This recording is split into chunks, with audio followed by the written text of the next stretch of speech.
So tonight we began the Lev, the heart of Tanya. We are beginning chapter 32. 32 is the numerical word, Lamed Beis Lev. This is the heart because this is all about loving another Jew.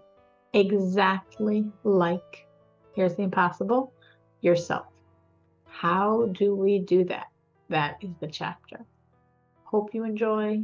Feel free to subscribe, share, drop a like. We are starting a new chapter, meaning last week we did overview chapter 32. So many of you can say, what are you talking about? I know all about it.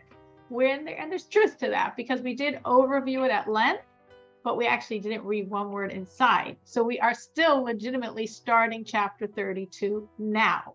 So let me remind us a little bit of the overview for those that forgot. Chapter 32 in Hebrew, the letters 32 is Lamed Beis, which spells the word Lev, which means heart. Because chapter 32 is the heart of Tanya, dealing with the heart of the Jew, because it's all about one subject, loving another Jew. It is the chapter on loving another Jew. And actually, in the first version of Tanya, the chapter wasn't there. In the Alter Rebbe's second version, he inserted the chapter, he added the chapter, and he added it very specifically here as the Lamed Beis 32 Lev, as the heart of Tanya. So the Alter Rebbe is giving us a message by its very placement. This is the core, this is the heart. Loving a fellow Jew, that's the beat that everything else goes to. And as I mentioned last week, it says in Hayom Yom is one of the first works the Rebbe gave us, but it's actually a collection of thoughts of his predecessors. And what the Lubavitcher Rebbe did is select for each day, what is the energy of that day? So it's not my original words, so to speak. It's not the Rebbe's original words, but the energy that he is saying, this is the energy of this day.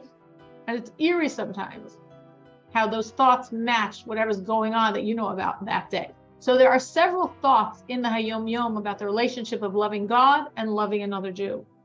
And we see from those various thoughts that it goes in both directions. The more you love God, the more you naturally love another Jew because you're loving whom God loves. And conversely, as you love a Jew, you're loving God. Because the core of every Jew, which is that piece that is the most natural to love, is God inside of him. Something else we said that's very significant in terms of the placement of this chapter is that it follows chapter 31, because in chapter 31, we discussed the idea of disassociation, of separating self from body, appendage of self, which of course is hard. It's very glib to say. It seems like, how do you ever do that? But we walk the road, we walk toward it. And what we're walking toward doing is saying, there's my I, and there's a lot of other pieces of me, but they're not my I. They're not me. They're just things attached to me, accessories, but not the real me. Now, we did that in chapter 31 because sometimes we say we have to run from self. If self is the prison that the prince, the soul, escaped, I'm rejoicing in the soul's freedom and the prince's freedom, but I'm still that really nasty prison, my body. Separate. Rejoice in the joy of the soul, separate from the body. That work really helps doing something very critical in chapter 32 that we're going to be reading about today. Okay, so with that reminder of what we did last week, let's start chapter 32. And it's a very significant chapter, very, very much in terms of how we practically, as much as we can, each one of us can get a step closer to living this vision of truly loving every other Jew as we love ourselves. Based on what we learned above in chapter 31, as I was just referencing, Leos gufo nivzeh v'nimas be'einav, that your body is like lowly in your eyes. Because of course, our natural state is our body is very, very important in our eyes. Our body is not lowly. Our body is me. I'm my body, and my body is very important. And I take good care of my body, and I do many things for me, my body. But hopefully, the Rebbe is saying in chapter 31, you learn to disassociate from your body to a certain degree. You learn to separate. You learn to say there's an I and there's a body. You learned in chapter 31 that your joy should be the joy of your soul. Meaning, this is a huge, unbelievable paradigm shift. A shift of really looking at self as soul. Now, I don't think it's the most natural state we have. I'm not claiming it's how I normally look at myself, but hopefully it's a part of how I look at myself. So for each one of us to aspire that should be how I'm going to be seeing me to a certain degree, at least. That I know what's real in me is my soul. What's eternal in me is my soul. What was many lifetimes before was my soul. What will be is my soul. So try to think those thoughts that really I am my soul, but I'm human and my body takes up a lot of space. But even as I'm human and my body takes up a lot of space, I want to recognize that it's not me. There's a me higher than that body and its smallness and its limitations. I can still feel my body. I'm very aware of it. But I want to at least on some level try to say my I is my soul. And when my soul is rejoicing, that's my joy. And my soul rejoices every time I serve God.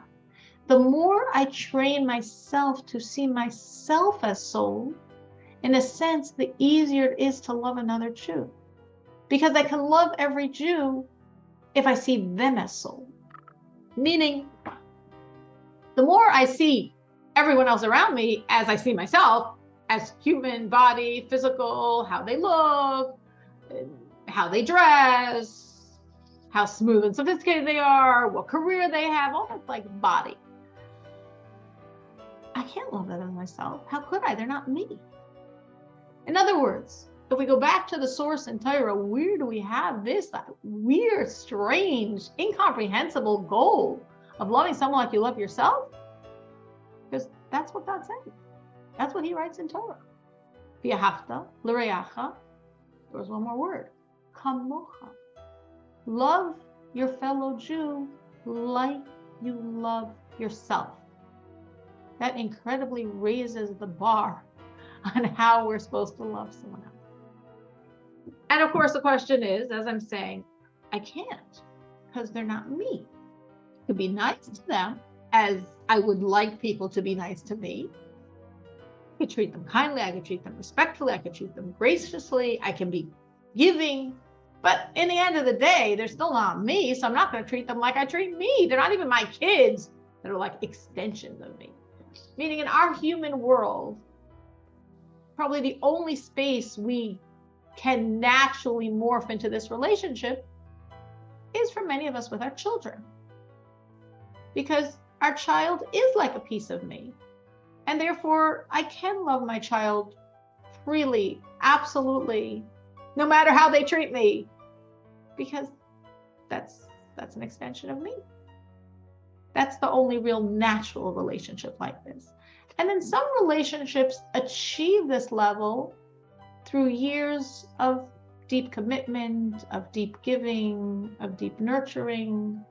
Hopefully that will be the ideal vision of a marriage, that the two partners give to each other and give to each other and nurture each other and are there for each other and become fused. And you can really love your spouse like yourself. And sometimes that can happen with two very good friends. Again, over years that can happen. So it happens with many people with their children. It ideally happens in a marriage.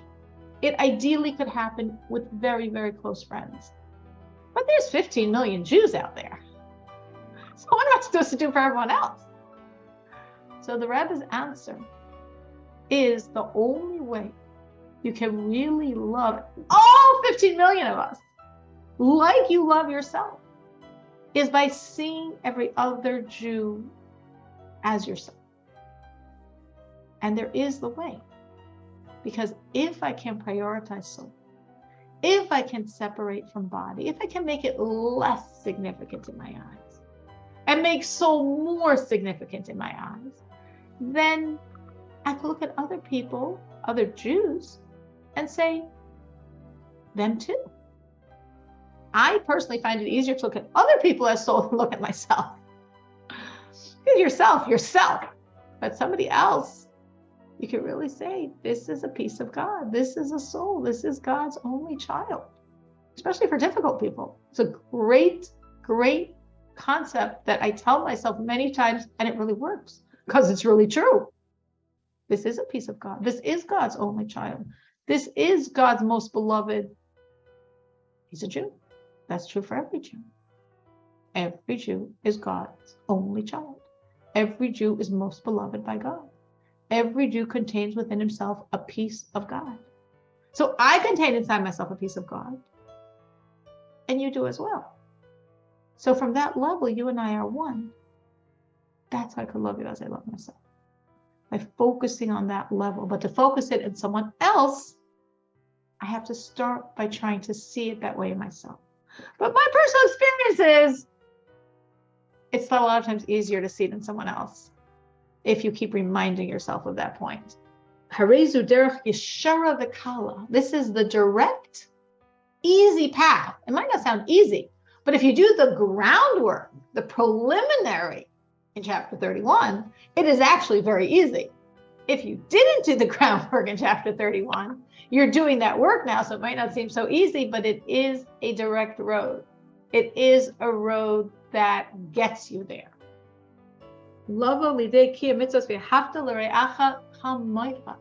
To be able to fulfill this commandment of loving the other Jew like you love yourself.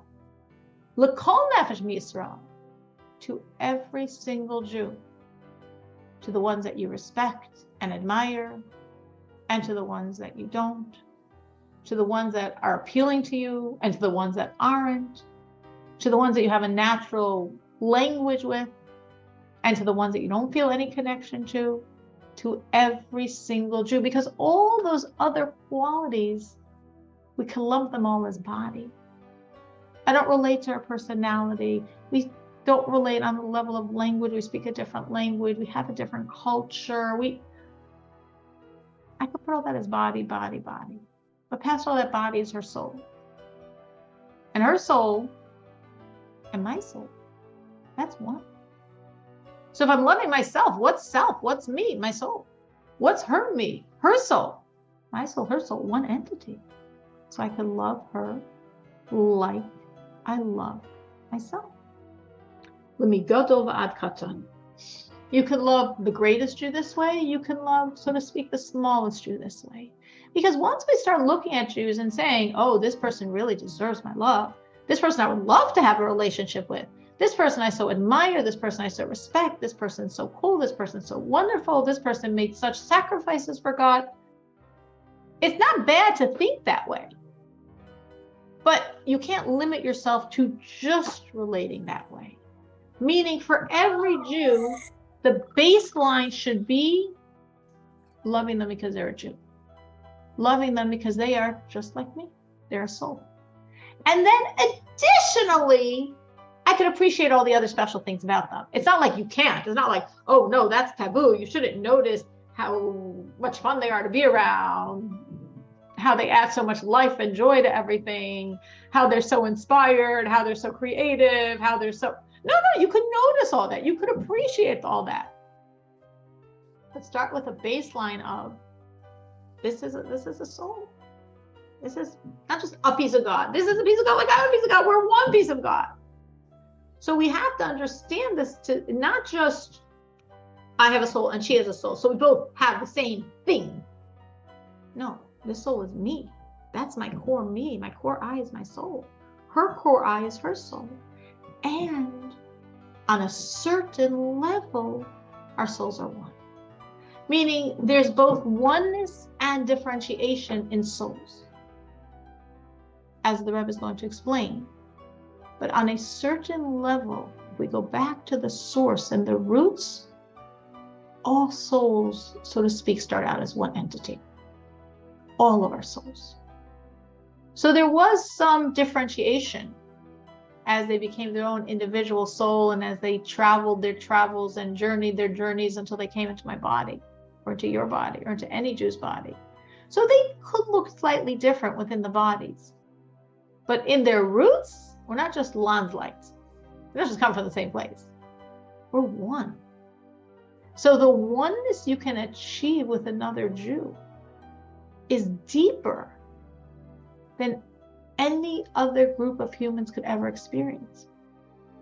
Because no other people could have this assumption, this striving to love someone else as you love yourself. You're not, you could be nice, you could be cordial, you could work together, you're a great team player, but you're not the other person. But in Judaism, this is the demand because God says you are one entity. And we see this in the revealed aspect of Torah, that there's a commandment not to take revenge. And the Gemara, this is the Talmud Yerushalmi, actually says on this, taking revenge would be like one part of the body hitting another part of the body. Like you don't beat yourself up, you don't take revenge. So what is the Talmud saying? Taking revenge is one part of your body hitting another part of your body? No, it's not. It's me hitting someone else. The Talmud says, no, it's you hitting yourself. Because you're one entity. You really are. As explained Kabbalistically, that all souls form like one body. There's the body of the Jewish people, which consists of all souls. Because we all have that oneness. So it might not be our natural way of looking, it for sure isn't our natural way of looking, but it's a wonderful way to train yourself to look at another Jew and to really say, I see it or I don't see it, but she's soul. She's a Jew, she's soul. Does that excuse all her flaws? I don't have to, I'm not her parent. I don't have to worry about her flaws. I could just focus on that part that's just like mine. And I can bridge the relationship between us that way. Any thoughts on this before we continue?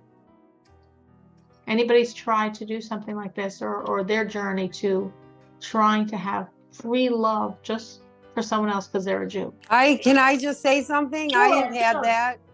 And unfortunately, I've been taken advantage of with that situation, you know? So I don't know. I have to be more discerning, right? I totally More hear what you're saying. That's a very good point, Vegachai. That is because sometimes that could happen. I'm not saying it couldn't. And yeah, I guess like you're saying, discerning, discriminating, getting others people input, Right. people aren't safe. Absolutely.